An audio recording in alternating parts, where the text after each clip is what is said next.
The Red Room by H.G. Wells. I can assure you, said I, that will take a very tangible ghost to frighten me. And I stood up before the fire with my glass in my hand.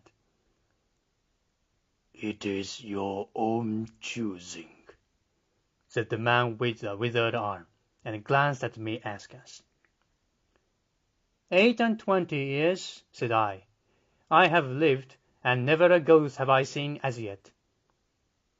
The old woman sat staring hard into the fire, her pale eyes wide open. Ay, she broke in, and 28 years you have lived, and never seen the likes of this house, I reckon. There's a many things to see when one's still but 28. She swayed her head slowly from side to side. And many things to see and sorrow for. I half suspected the old people were trying to enhance the spiritual terrors of their house by their droning insistence.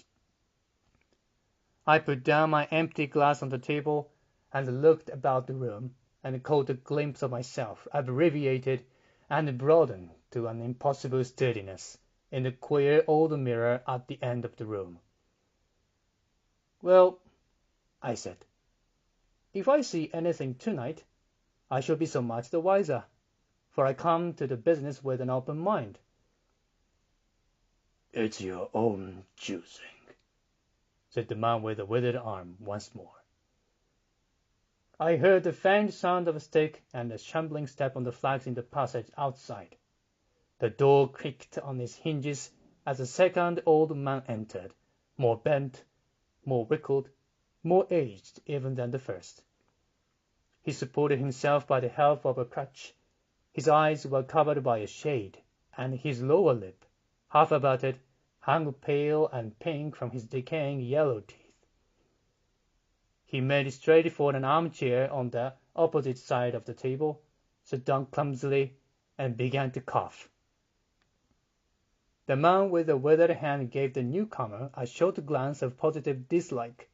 The old woman took no notice of his arrival, but remained with her eyes fixed steadily on the fire. I said,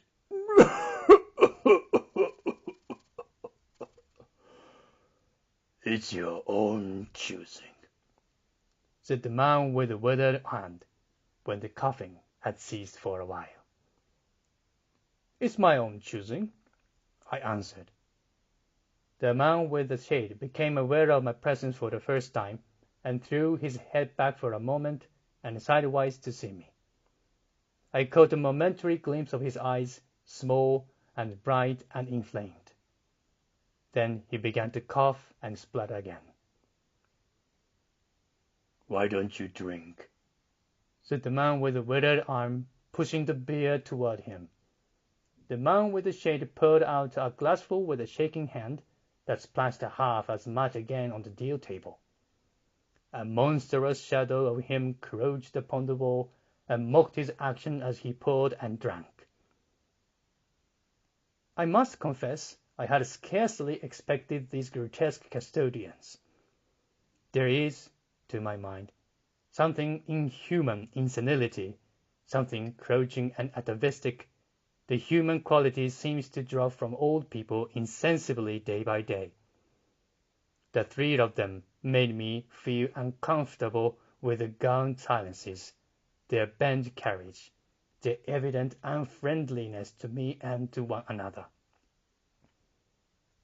And that night, perhaps, I was in the mood for uncomfortable impressions.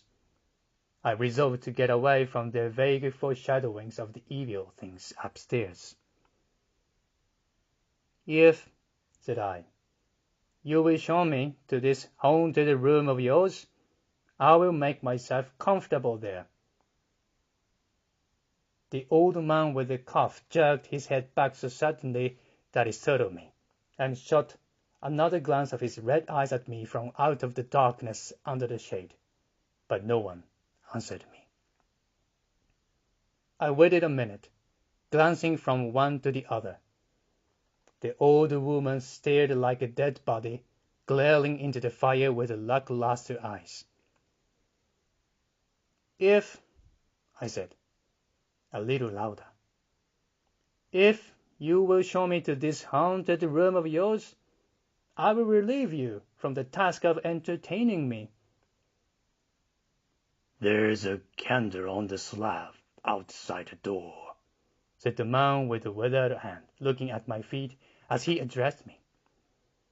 But if you go to the red room tonight, this night of all nights, said the old woman softly, you go alone. Very well, I answered shortly. And which way do I go? You go along the passage for a bit, said he, nodding his head on his shoulder at the door, until you come to a spiral staircase, and on the second landing is a door covered with green baize. Go through that, and down the long corridor to the end, and the red room is on your left up the steps. Have I got that right? I said, and repeated his directions. He corrected me one particular. And you are really going? Said the man with the shade, looking at me again for the third time with a queer, unnatural tilting of the face. This night of all nights, whispered the older woman.